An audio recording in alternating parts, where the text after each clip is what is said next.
तर नमस्कार भावांनो, तर स्वागत आहे आपल्या नवीन व्हिडिओमध्ये। तर आज आपण बघणार आहे रिक्षा पासिंगला काय काय डॉक्युमेंट लागतात किंवा काय काय प्रोसिजर असतात। तर भावांनो, आज माझ्या गाडीला 2 वर्ष कंप्लीट झाले। तर 2 तारखेला माझी पासिंग संपली होती। तर आज आपण चाललोय। तर जे काही डॉक्युमेंट होते ते आपल्याला दोस्ती एंटरप्राइजेस आपला मित्रच आहे, तर त्यांनीच आपल्याला सगळं करून दिले डॉक्युमेंट।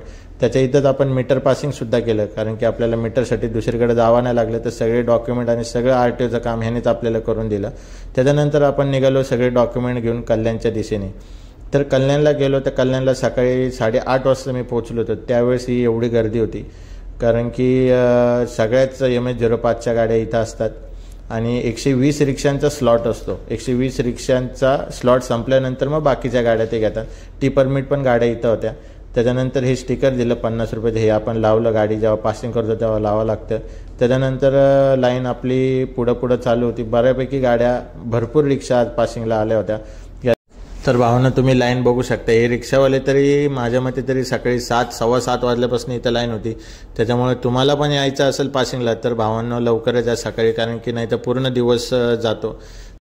तर फायनली भावांनो, आपल्याला कमीत कमी 2 ते 3 तास लागले भावांनो नंबर यायला। त्याच्यानंतर जे आरटीओ ऑफिसर होते त्यांनी आपले सगळे डॉक्युमेंट व्हेरीफाय वगैरे केले, सगळे व्हॅलिड वगैरे आहे का नाही। आपण सगळे इन्शुरन्सचे डॉक्युमेंट, त्याच्यानंतर PUC वगैरे सगळे जे डॉक्युमेंट त्यांना पाहिजे होते ते प्रॉपर आपण अपडेट केले होते। त्याच्यानंतर त्यांनी काही व्हिडिओ आपल्याला काढून दिला नाही। तर भावांनो, हे अशी जागा असते, असा रस्ता आहे तिथं। तर तिथं ते स्वतः रिक्षा चालवतात आणि ट्रायल घेतात। त्यांना विचारले मी व्हिडिओ काढू शकतो का, पण ते नाही बोलले। त्याच्यामुळे आपल्याला काय आतून रिक्षाचा व्हिडिओ काढता नाही आला। पासिंग झाली आपली।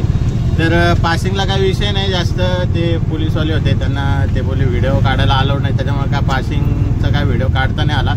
तर जास्त काय नसतं भाई, आपले डॉक्युमेंट व्हेरिफिकेशन करतात जे पोलीस असतात आणि प्रॉपर आपली गाडी चालून बघतात। म्हणजे त्यांनी डायरेक्ट मला मागं बसवलं आणि प्रॉपर त्यांनी गाडी चालून बघितली, म्हणजे हँडब्रेक वगैरे व्यवस्थित आहे का नाही, तुमचं साईड लाईट चालू आहेत का नाही, ब्रेक लाईट चालू आहेत का नाही, स्पीडमध्ये गाडी चालून थांबवलं ब्रेक लागतोय का नाही, हँडब्रेक चालू आहे का नाही, हँडब्रेक नुसता वाढल्यावर लागतोय का नाही, या सगळ्या गोष्टी त्यांनी चेक केल्या।